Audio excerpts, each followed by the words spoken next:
Situation: Rome's allies in Gaul seek aid against immigrants and invaders. Mission: attack and conquer forces of the Helvetii and Germanic tribes.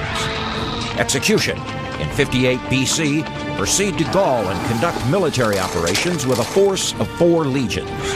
Administration: at the direction of the Roman Senate. Command and control: Julius Caesar.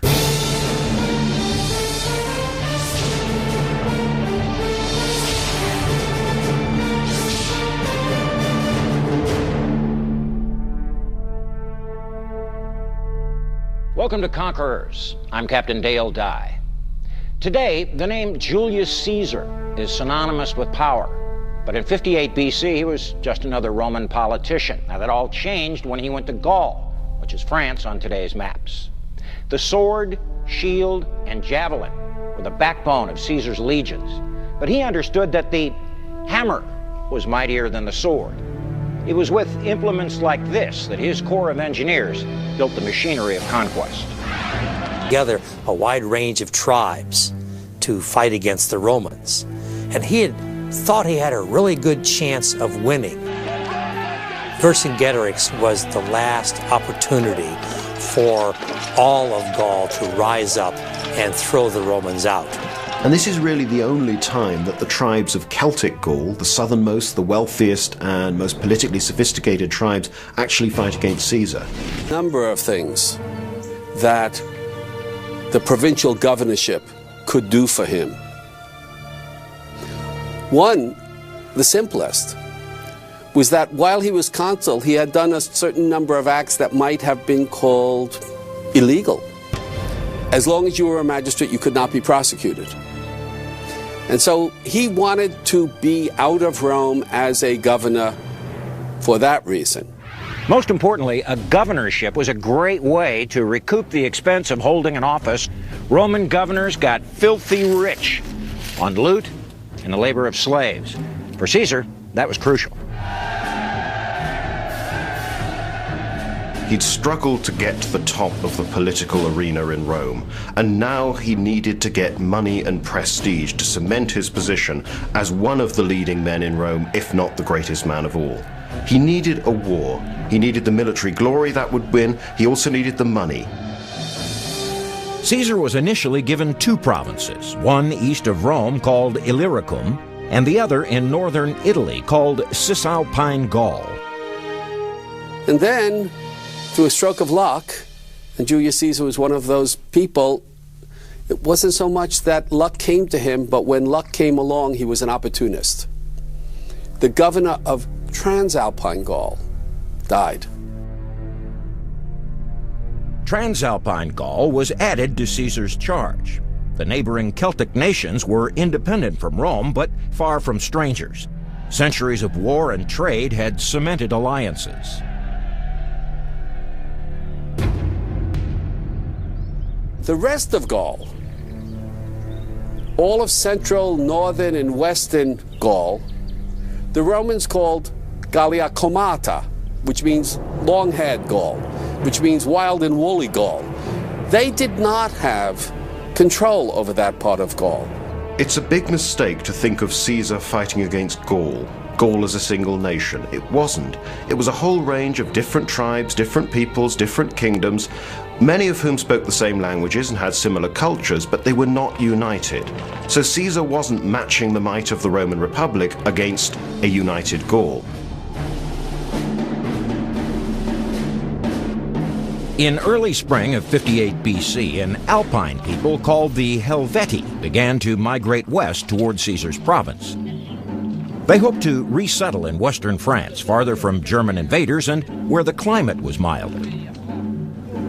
Numbering around 350,000, including men, women, and children, they left their mountain villages. What they couldn't carry, they burned. Returning was not an option. They appealed for rites of passage through Caesar's province. Caesar told them no. They moved further north, where they were going to go through some allies of Caesar's. And of course, these allies were very disturbed. You bring 350,000 people, and there's going to be a little bit of damage done. The Helvetii next tried to pass through the lands held by the Aedui, a Gallic people who had been allies with Rome for generations.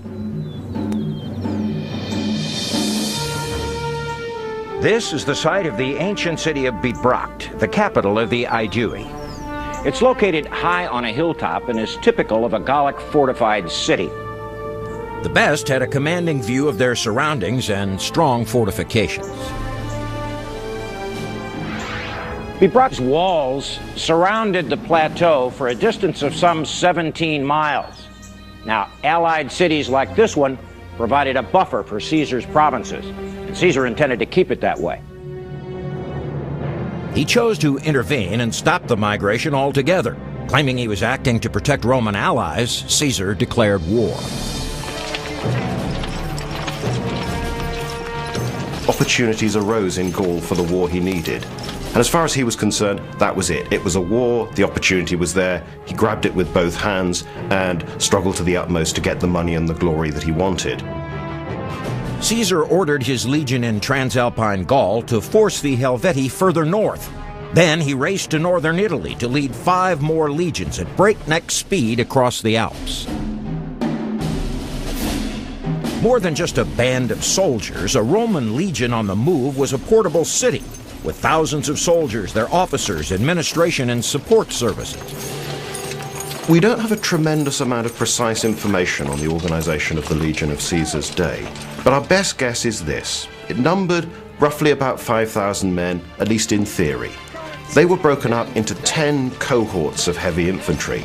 Each of the cohorts was supposed to consist of about 480 men, commanded by 6 centurions. He had transport officers that would know how to build a camp, would know how much food a legionary would consume, and so there was medical officers, there was provisional officers, there was camp officers, and you contrast that with auxilia, and these would be native troops. Most often they were horsemen. Caesar and his legions caught up with the Helvetii at the Saône River. Commanding an army for the first time, Caesar's military instincts were about to be put to the test.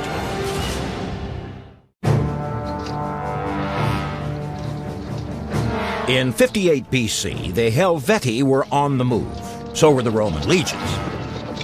Caesar's troops moved with terrifying speed and closed in on the Helvetii at the Saône River. Now, the Helvetii were crossing the river. When they got about 3/4 of their people across, they were amazed to discover that on their rear, here comes Caesar. He had made one of his famous forced marches, had fallen on the rear of the Helvetii, and manages to wipe them all out. His responses are always extremely robust. Whereas perhaps other commanders might have been content with delaying or hemming in the Helvetii, Caesar confronts them and inflicts an appalling defeat on them and then sends them back where they've come from. The Romans continued their pursuit of the Helvetii across the river. There were now 6 Roman legions, about 30,000 men, tailing 260,000 Helvetii. The legions were waiting for a tactical advantage, holding reserves in the rear. As the pursuit neared Bibracte, Caesar took the opportunity to collect rations. The Helvetii took the opportunity to attack. Numbers may have been on the Helvetii's side, but in military terms, they were no match. They don't fight in ordered ranks, they fight in close order, but there isn't really any discipline. They're not a force where the chieftain or the king in command can issue an order and expect everybody to obey it very smoothly, which Caesar can with his disciplined legionaries. The key to Roman military success is organization and standardization. What that meant was, even though Roman generals did not need to be excellent, it meant that all of the usual criteria for battle elsewhere outside of Roman influence, weather, size of the enemy, chance, individual genius, they could all be trumped by a system. Roman cohorts were armed and equipped as heavy infantry. That meant they could do damage at a distance or up close and personal. Each legionary wore ring-mail armor, a helmet, and carried a full-length shield. He was also equipped with a pilum. so that it could do damage at a distance. And this is a special crafting. It was designed to bend on impact with a body or with a shield. If they hit a shield, they were rendered useless, so the enemy couldn't return fire. And every legionary carried another weapon that was even more lethal. The gladius was a double-edged short sword. It was kept razor sharp and could be used to stab or to slash. It featured a raised ridge or fuller that ran the length of the blade to give it strength. Now, the legionary was deadly when he was up close, especially against an opponent who might have a longer two-handed sword and couldn't carry a shield. With sophisticated weapons and training, the Romans won the battle without even bringing in their reserves. About a third of the Helvetii escaped into the woods. Thousands more were slaughtered or enslaved. And so in this case, we have this people, the Helvetii, confronted by a trained army. And they are cut down, and they are severely defeated. Later that same year, Caesar faced a more personal test of his command. With the Helvetii driven back, the Gauls came to Caesar and asked his help in freeing their lands from a German warlord named Ariovistus. It's a little hard to know what kind of person Ariovistus was. According to Caesar, he is boastful, arrogant, and very, very self-assured. He was invited into that region of Gaul in support of one Gaelic tribe that was fighting with another one. So far, so good. You bring in an ally, not a problem. Unfortunately, you bring in an ally who decides, hey, I like it here, I'm going to stay, and by the way, now I'd like you to give me a third of your land. Oh, come to think of it, I'd like 2/3 of your land. Well, that's not so fine. In a sense, Ariovistus has done what Caesar is starting to do. He's moving into Gaul and he's dominating the area, and Caesar doesn't want to let anybody else do that. He said to Caesar, listen, you are an outsider and you control part of Gaul. I'm an outsider, I control part of Gaul. What's the difference? Well, the difference was this was Caesar and he wasn't going to tolerate it. As tensions mounted, battle was inevitable. Both Caesar and Ariovistus headed for the strongest natural fortification in the region, a town called Vesontio. Caesar won the race and garrisoned his legions in that stronghold. They were there waiting for some supplies, and soldiers who were idle have a tendency to talk and to speculate. Well, the Romans had this image of German barbarians as these large, enormous, really ferocious, vicious warriors who could practically kill you just by giving you a dirty look. Caesar's army becomes very nervous. They hear all sorts of dreadful stories about how ferocious the Germans are as warriors. And Caesar says that the problem starts not with the ordinary soldiers or even with the centurions, but with the aristocrats who followed him from Rome. One by one, Caesar's leaders came to him, offering different reasons for urgent departure. Others stayed on while panic spread like a virus. It became so bad, the soldiers began to question Caesar's commands. Vesontio comes very early on in Caesar's campaigns. It's in the first year of operations, and it shows that the tremendous trust and almost fanatical loyalty that Caesar subsequently enjoys between himself, his officers, and his men has not yet been created. It has not yet built up. But eventually, he had to shame them into fighting.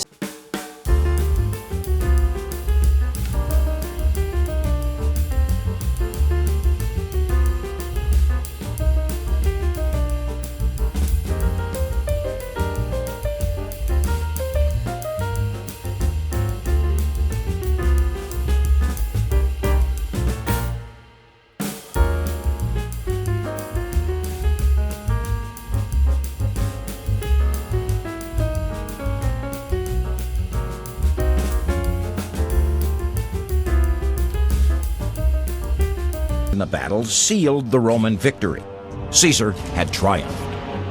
So he ends up turning a dangerous situation and a mutiny into this sudden burst of enthusiasm. And from then on, you never have a problem like this again.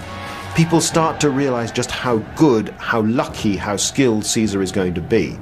And also, he makes sure that he rewards the men who've fought well for him. Claiming he was preempting aggression from the Belgians, a fierce Gallic tribe. A time ever came when it seemed like peace had been brought to the region. Rome might very well recall him. And there were some Romans who had some very serious questions that they wanted to ask Caesar. Caesar would just assume not have to answer those questions. So we have a rolling series of reasons or pretexts for going further and further and further into Gaul until he had conquered all of Gaul. The legions met the northern Gallic warriors in skirmishes, but there were no decisive battles until 6 of Caesar's legions arrived at the Sambre River. They began to build their camp and scout the area before the 2 reserve legions and baggage train arrived. They were spread out and vulnerable, and their enemy knew it. The Belgians attacked. It was the first time that Caesar's speed and aggressiveness had backfired on him, and the Belgians got the upper hand. They outnumbered the Romans 2-1, and they drove a wedge into the Roman formation. But with typical abandon, Caesar joined the front ranks and fought alongside his men, and he led them to victory. I would call Caesar a very hands-on commander. He was always there. He would rush to whatever area needed his help the most. And in critical battles, you could see him oftentimes on foot. He would tell his officers, dismount, fight on foot, just as your common soldiers have to. And he, with his purple robe, would be there, egging them on, using fiery oratory and fighting if need be. Now, his men loved it. His men would follow him anywhere. The lessons learned in those first 2 years and the loyalty of the legions would be key in campaigns to come. Caesar was determined to take his legions to lands where Romans had never fought before.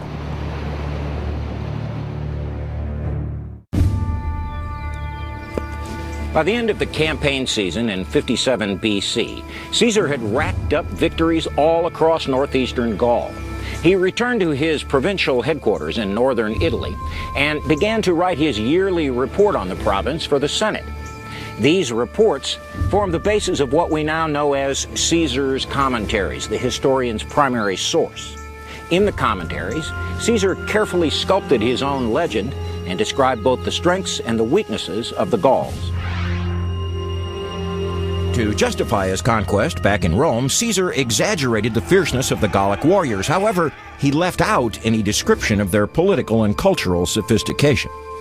This is a clever tactic on his part in many ways, because Caesar leaves a very good impression with the Roman Senate, but is not telling us the truth. While Caesar was away, he left his legions quartered in winter camps in Gaul. Many of the Gallic cities resented the Roman presence, especially the Veneti on the Brittany coast. The Veneti were very surprised when the Romans suddenly acted as if they owned the place and started treating them like subordinates, like inferiors. They demanded great quantities of grain to supply the Roman legions that were going to be billeted in their area for the foreseeable future. So they rebelled against the Romans and they seized Caesar's officers who'd been sent out to collect the grain supply. Caesar immediately began plans to retrieve his captured officers and punish the Veneti. But the Veneti were not like Gaul's inland tribes. They were a naval power with a strong fleet. They're protecting the trade routes and they're benefiting very nicely, thank you, from trade with Britain. They don't want Romans to come in and interfere with this. They don't want Roman traders, Roman companies to take over the most important contracts. In preparation for the battle, Caesar commissioned shipbuilders to construct a fleet. He recruited oarsmen and sailors. While they assembled in a bay to the south, the Veneti retreated to fortified promontories on the coast. This is the site of a typical promontory fort. It features a narrow approach, and it's guarded by a double row of trenches as well as earthen walls topped by a palisade. Since it was accessible from the sea, the Veneti could evacuate by ship every time the Romans breached their defenses. Caesar's commentaries also talk about a second type of promontory fort. This second type capitalized on the coast's extreme tides. On promontories like this, the Veneti repeatedly frustrated the Roman advance. The Romans couldn't approach by ship at low tide, and they couldn't approach on foot at high tide. When the Romans attempted to build siege works, the Veneti simply sailed to the next landing. Once Caesar's fleet was ready for war, he faced a whole new series of problems. The rough seas of the Atlantic were unlike anything a Roman fleet had ever encountered. So were the Veneti's ships. Commanding from a high bluff, Caesar watched as his ships went out to meet the Veneti fleet. The Romans built ships that were suited to Mediterranean warfare. They're oared galleys where the main motive power comes from rowing, not from sailing. They have rams on the prow of them, and the idea is that you come in and smash the side of the enemy ship and cripple them.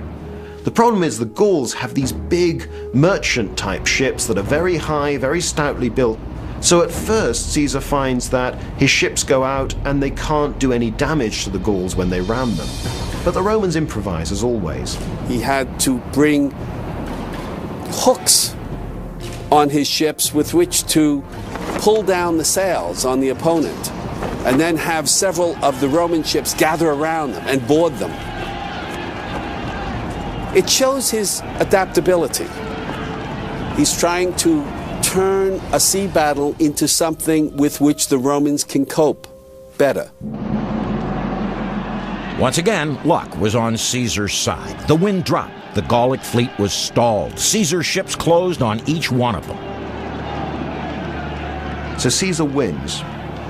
But Caesar's quite nervous about rebellion in this area again. So he decides on a particularly harsh punishment for the High Council of the Veneti, their Senate. And he has them all executed. And he slaughters all of these men so that other tribes will be so terrified of opposing Rome that they won't dare to rebel again. While Caesar was in Brittany, tens of thousands of Germans were crossing the Rhine into Gaul. Caesar recognized an opportunity for good press back in Rome and rushed to the river. Caesar was always a politician. Caesar's legions made camp on the west bank of the Rhine. Despite a temporary truce, a small force of German cavalry attacked and beat up on the Romans.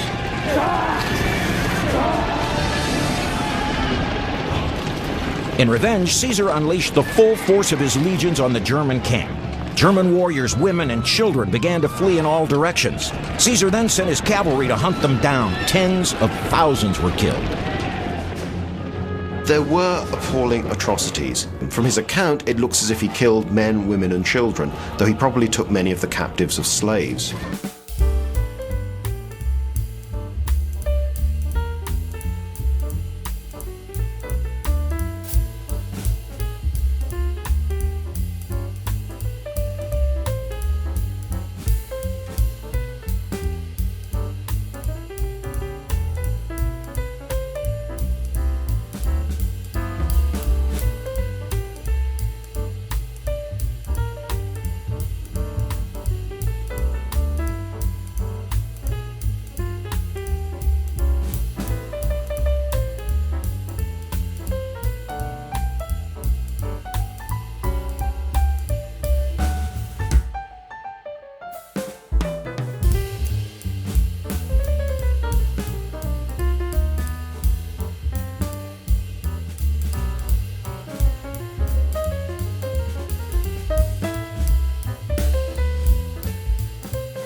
Late in the campaign season, Caesar was determined to carry off an even greater feat.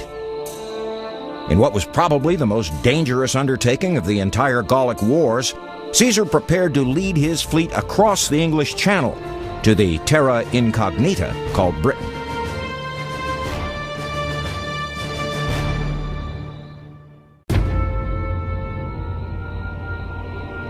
In August of 55 BC, Caesar decided to take his fleet across the English Channel. Caesar claims that he crossed over to Britain because the British tribes had given military aid to the Gauls who'd fought against him in recent years. We don't know whether that was true or not. But in the end, the reason he went to Britain was not so much military or political or had anything to do with the stability with Gaul. It was to do with public relations back in Rome. To most Romans, Britain was mysterious. No Roman army had ever been there. It lay on the very edge of the world, a storied land of monsters. Caesar and his soldiers knew better. They knew there was civilization. They also knew there was tin. He had planned on invading England earlier in the season. This foray into Germany, while useful in many respects, had thrown his timetable off, and he was now going to cross the Channel when the weather could be a lot more iffy. Storms could come up, currents could change. It was a lot more difficult to cross than he had initially anticipated. Caesar, like any Roman commander, is very bold and very aggressive. Particularly to a modern observer, this can often look to the point of extreme rashness, sometimes sheer folly. Caesar set out for Britain. The fleet of warships he'd built to fight the Veneti led the way. 2 legions, about 10,000 men, filled 80 transport ships, and another 18 cavalry transports followed. The sailing was rough, but the first ships reached Britain within 4 hours. Only the cavalry transports were held back by the wind and unable to make the crossing. Other than William the Conqueror, there were not very many people who could cross the English Channel. Remember that Hitler couldn't do it, Napoleon couldn't do it. The landing was difficult. The first site Caesar chose was a beach protected by cliffs, but the Britons were there waiting, circling the beach in war chariots. The fleet sailed up the coast another 7 miles to a flat, open beach. The Britons followed on land and once again met those Roman ships. From their chariots on the beach, the Britons fired on the Romans with arrows and spears. The Roman soldiers hesitated. They were anchored in deep water and had to wade ashore carrying heavy armor and weapons. So Caesar ordered his warships forward to provide covering fire while his legions disembarked. The standard bearer of the 10th Legion made the first move. He jumped into deep water and began to wade ashore. His bravery inspired the rest of the legionaries who stormed that beach. It reminds me a little bit of the landing on D-Day in Normandy. The reason the Allies were successful was because they were able to put people on the beach faster than the Germans could kill them. Frankly, I think that's how Caesar established the beachhead and eventually had what little success he did. It immediately grabbed people's attentions and enthusiasm in Rome, and people got incredibly excited about this. It was almost like the moon landing in '69. It really was visiting another world, something that was so mysterious and strange, and bringing this within the Roman world and making it accept Roman power. The Romans managed to set up camp, but the approach of winter was making the return crossing more dangerous every day. Under constant threat of attack, they repaired their ships and returned to Gaul. Exploration would have to wait for next season. Caesar made a second crossing in 54 BC. This time, he led a force of 5 legions and 2,000 cavalry to an unopposed landing. Caesar now had time to explore. He assessed the island's resources and journeyed north to cross the Thames. The Britons harassed the Romans with hit-and-run style guerrilla tactics, but in the end, there were no major battles. The Britons gave Caesar tributes of grain and hostages. Caesar left satisfied. I think a key to understanding a lot of Caesar's expeditions that don't make strict cost-benefit sense was the demonstration of martial prowess and the demonstration of engineering excellence. But the thing is, Caesar never gets beaten. He would also boast that he was lucky, and this was a very important virtue for a Roman commander. The Romans boasted about being lucky, and people wanted to serve under a commander who was lucky, because that was considered in some vague way to imply divine favor. You were lucky because the gods were on your side. But that winter, Caesar's luck failed. Gallic resentment was growing, especially in the northeast. A people called the Eburones put their resentment into action. They attacked a Roman camp and slaughtered the Romans, including about 7,500 soldiers and 2 of Caesar's most accomplished officers. It was Caesar's worst loss, and it hinted at greater rebellions to come. Caesar takes a vow that he won't shave or cut his hair until he has avenged their deaths. Now, Caesar was known very much as a dandy. He was extremely fastidious.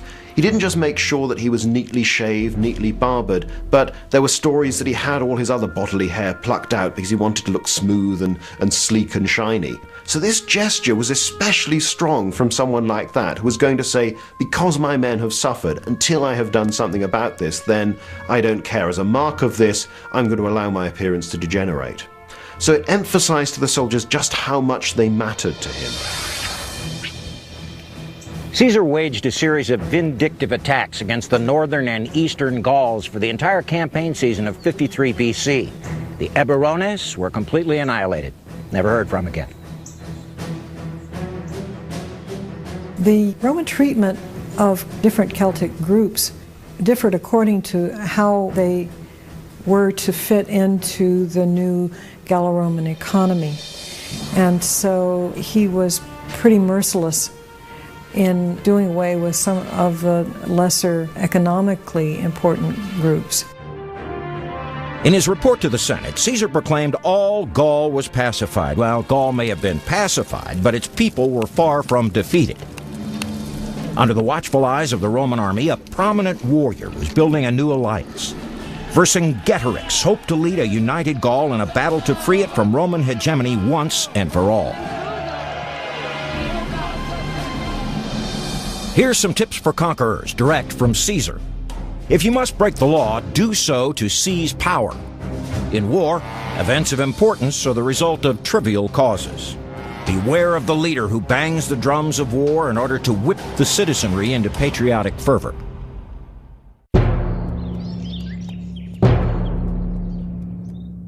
In 52 BC, Caesar reported to the Senate that all Gaul was pacified. But before the ink was dry, a tragedy exposed the truth. Roman traders living in a presumed safe zone were attacked and massacred. It signaled a revolt unlike anything Caesar had ever faced. That's the big problem with the rebellion in 52, is that many, even of the men that Caesar has been very generous to, turn against him. At that point, he has misread the political situation, and it's one of the biggest mistakes he makes.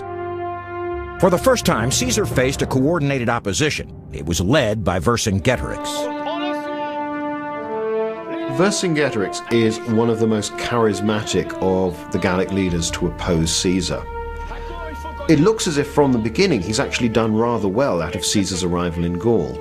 But Vercingetorix has decided by 52 BC that it is not in his interest to have the Romans dominating Gaul.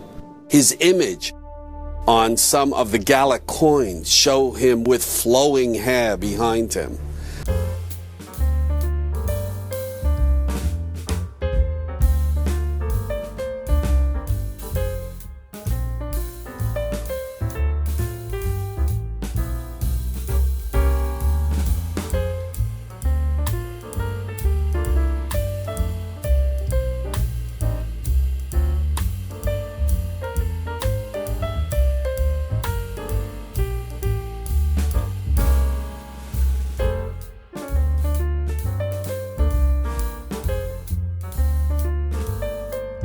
That actually fighting the Romans in battle is not likely to succeed.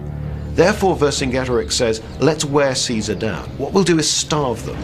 So he orders the tribes whose territory the Romans are marching through to abandon their towns and to burn them down, to destroy all of their food stores that they can't carry off and hide. The problem is that Caesar doesn't stop coming.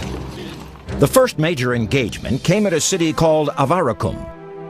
Vercingetorix opposed the decision, but his allies wanted battle and proceeded without it.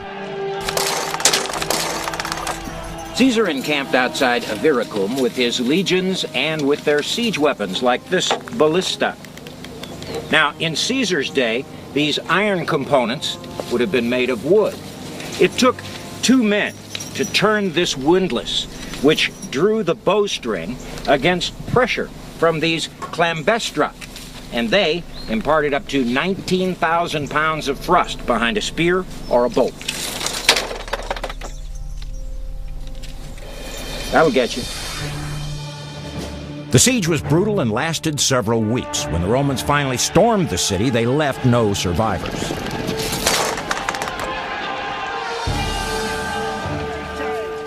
Next, Caesar rushed his legions to Gergovia. But this time, Vercingetorix was better prepared to hold his position against Caesar. A hasty Roman offensive ended in disaster. He tried to attack a Gallic camp outside the city of Gergovia, and the attack went too far, it got out of control, the Gauls moved up reserves, and Caesar's men suffered serious losses. The premature assault at Gergovia cost Caesar 700 men. He was forced to call a retreat. But even in defeat, Caesar's legionaries now held fast. His soldiers are on very short provisions at this time, but they keep going. They're tough, they're confident, and they trust him in a way that they hadn't right back in 58 when the wars began. Vercingetorix retreated north to the stronghold of Alesia. He hoped to summon reinforcements and trap Caesar's now weakened legions in a classic pincer maneuver.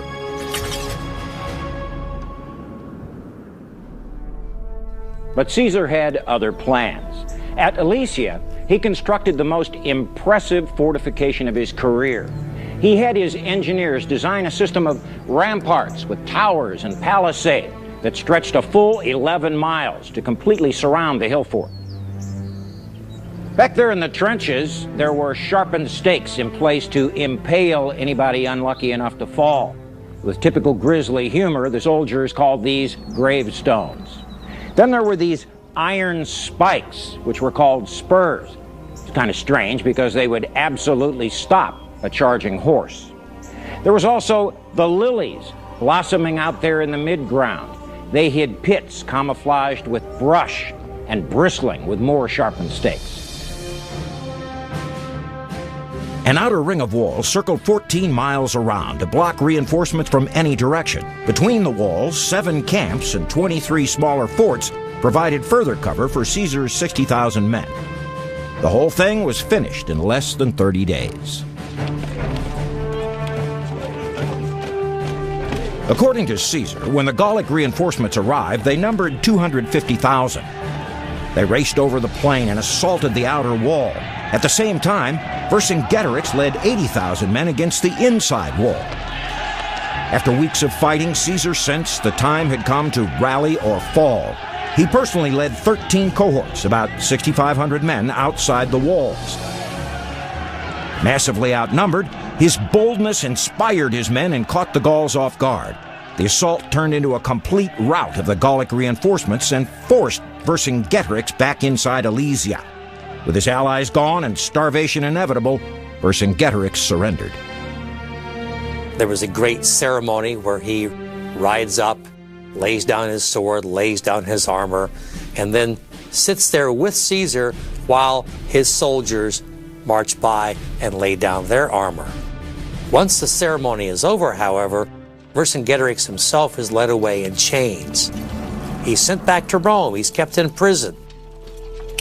Eventually, Vercingetorix was executed. His defeat at Alesia marked the end of any coordinated resistance to Rome. It's also a great achievement for the engineering skill of his legions and for their sheer fighting power. Caesar does everything better than the Gauls in this last encounter of the campaign, and in the end, he wins. It was Caesar's greatest victory. His combination of ambition, luck, and strategy paid big dividends. I think that Caesar actually gained much more than he thought possible.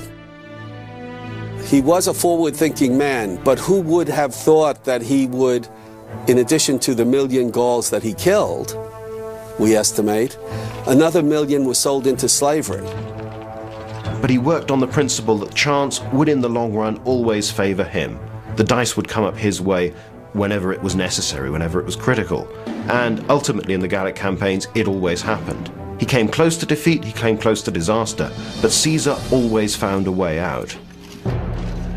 Caesar had built a fanatically loyal army. They were experienced, efficient, and eager to follow him to the ends of the earth. In Gaul, Caesar proved himself a commander and a conqueror.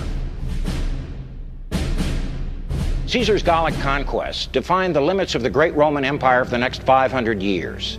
His leadership set a precedent for every emperor to follow. But in the immediate aftermath of the Gallic Wars, Caesar's next move was uncertain. He'd been ordered to return to Rome, but without his army. If he defied that order, he'd be guilty of treason. The Republic was at a breaking point, and his enemies were waiting to pounce. Caesar weighed his options on the banks of the Rubicon River. He's reported to have said, "Alia jacta est," the die is cast. And with that, he moved forward with his army, crossing the Rubicon to meet his destiny. I'm Captain Dale Dye. Thanks for watching Conquerors.